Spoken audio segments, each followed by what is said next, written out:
आज मैं जो कहानी लेकर आई हूँ उसका नाम है उचित वारिस। तो आप लोग ये कहानी ज़रूर सुने और पूरी सुने और चैनल को भी सब्सक्राइब ज़रूर कर दें।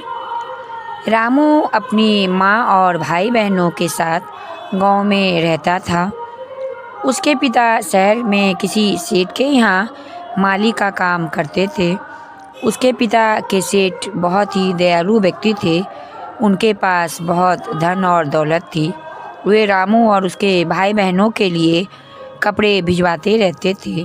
उनकी पढ़ाई लिखाई का बोझ भी उठाते थे। सेठ जी दयालु और गुणवान तो ज़रूर थे, पर उनमें एक दोष भी था। वे जाति पाति को बहुत मानते थे। निम्न जाति के किसी भी व्यक्ति को उनके घर में सामान या उन्हें छूने की इजाज़त नहीं थी।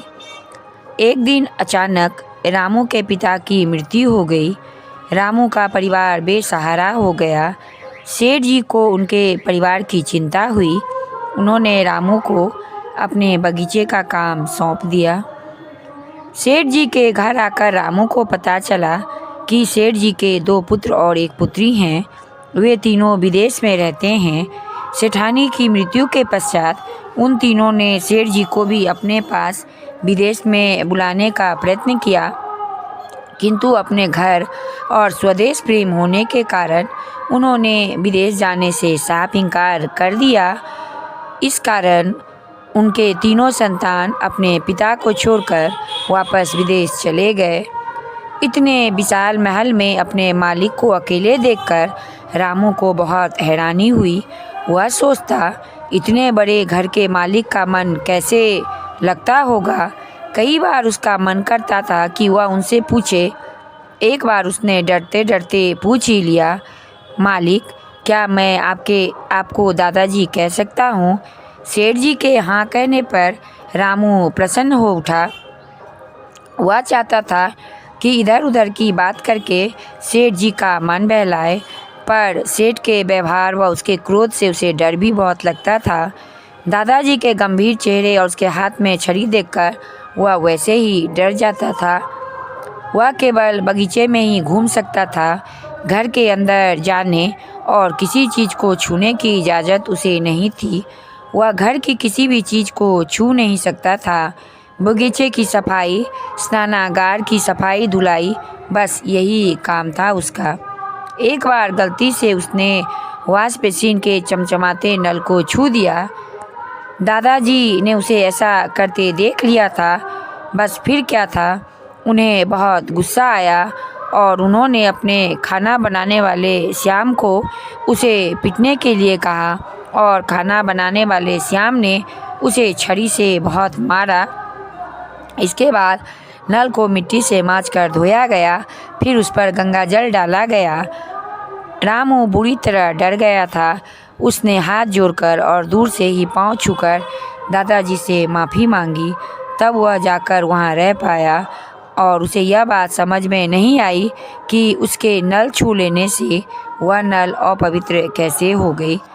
एक दिन खाना बनाने वाला श्याम और सफाई करने वाला रामा दोनों ही काम करके चले गए थे। घर में केवल दादाजी और रामू थे। दादाजी बगीचे में टहल रहे थे और रामू को सफाई की हिदायत दे रहे थे। तभी अचानक दादाजी को चक्कर आया और वो एकदम से गिर पड़े।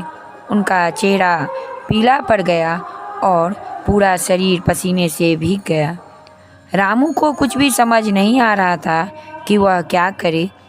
वह तेज गति से भागता हुआ गया और पास की एक कोठी में रहने वाले डॉक्टर को बुला लाया।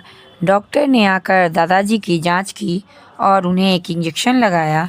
इसके बाद वो बोले, इसे फ़ौरन अस्पताल लेकर जाना पड़ेगा, इन्हें दिल का दौरा पड़ा है। रामू डरते डरते बोला, डॉक्टर साहब, मैं तो यहाँ के बारे में कुछ नहीं जानता। आप ही कोई टैक्सी मंगवा कर इन्हें अच्छे अस्पताल भेज दीजिए। डॉक्टर साहब ने एम्बुलेंस बुलाई, किंतु एम्बुलेंस के आने में 1 घंटा लग सकता था। इतना समय दादाजी के पास नहीं था। फिर रामू दौड़ता हुआ टैक्सी स्टैंड गया।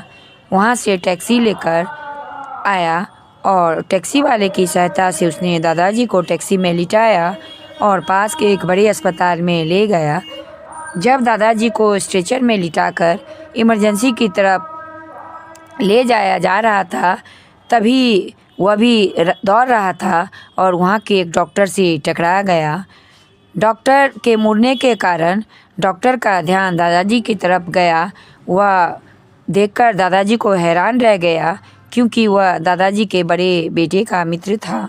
तुरंत उस डॉक्टर ने दादाजी का इलाज आरंभ कर दिया। दादाजी की सही समय पर उचित देखभाल आरंभ हो गई, इसलिए वह जल्दी ठीक होने लगे।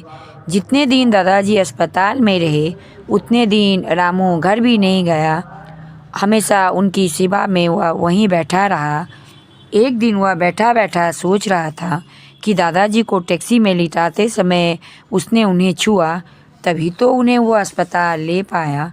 कुछ समय में दादाजी ठीक हो गए। अस्पताल से वह दादाजी को लेकर घर आया। कोठी पर पहुंचने के बाद दादाजी ने रामू से कहा, तूने मुझे सहारा दिया था, अभी मुझे सहारा देकर अंदर ले चलो, मेरी तुम सहायता करो। रामू डर गया और बोला, दादाजी, उस टैक्सी में लिटाते समय मैंने आपको छुआ ज़रूर था, पर उस समय मेरी मजबूरी थी। टैक्सी ड्राइवर अकेला आपको उठाकर गाड़ी में नहीं लिटा सकता था। उसके लिए आप मुझे माफ़ कर दे दादाजी, मैं आपसे हाथ जोड़कर माफ़ी मांगता हूँ। दादाजी प्यार से बोले, पगले, चल पहले मुझे अपने कमरे तक तो पहुँचा। वह सिर झुकाकर उन्हें उनके बिस्तर तक ले गया। बिस्तर पर लेटकर दादाजी बोले, बेटा, मुझे डॉक्टर ने सब कुछ बता दिया है। यदि तुम डॉक्टर को बुलाकर ना लाते और वह डॉक्टर मुझे इंजेक्शन ना देता तो मैं आज ज़िंदा ना होता। तुमने टैक्सी लाकर मुझे अस्पताल ना पहुंचाया होता तो क्या मैं आज यहाँ पर लेटा होता? मैं लेटा नहीं होता बेटा, मैं तो मर गया होता। उन्होंने रामू के कंधे पर हाथ रखा और फिर कहा, यह जीवन अब तुम्हारा दिया हुआ है बेटा। तुमने मेरी आंखें खोल दी। जातिगत और भेदभाव कुछ नहीं होता है बेटा। मैंने हमेशा ही तुम्हें निम्न जाति का माना, ये मेरी भूल थी बेटा। रामू यह सुनकर बोला, दादाजी, यह तो मेरा फर्ज था। मैंने तो अपनी बुद्धि के अनुसार केवल अपना फर्ज पूरा किया है और मैं तो आपको अपना दादाजी मानता हूँ ना, तो ये तो मेरा कर्तव्य हुआ ना दादाजी। मुझे आपसे कोई शिकायत नहीं है। दादाजी बोले, बेटा, आज की दुनिया में कितने लोग अपना फर्ज पूरा करते हैं। आओ बेटा, मैं तुम्हें गले लगाना चाहता हूँ। तुम सच में मेरे अपने ना होकर भी मेरे अपने हो। मैंने पता नहीं उस दिन तुम्हें क्यों मरवाया। तुम कितने प्यारे हो बेटा, तुम्हारे कारण ही आज मैं जीवित हूँ। और रामू ने कहा, दादाजी, आप मुझसे माफ़ी ना मांगे, और आकर दादाजी के गले लग गया।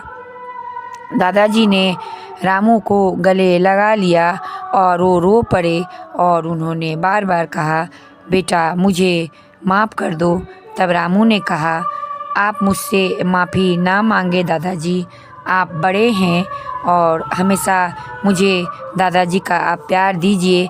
मुझे इससे बढ़कर और कुछ भी नहीं चाहिए। और दादाजी ने कहा, ठीक है, मैं तुम्हें आज से अपना पोता मानता हूँ। और उन्होंने रामू को अपनी पूरी संपत्ति का वारिस बना दिया और रामू खुश हो गया। तो दोस्तों, कैसी लगी ये कहानी? अच्छी लगी तो चैनल को ज़रूर से ज़रूर सब्सक्राइब कर दें। धन्यवाद।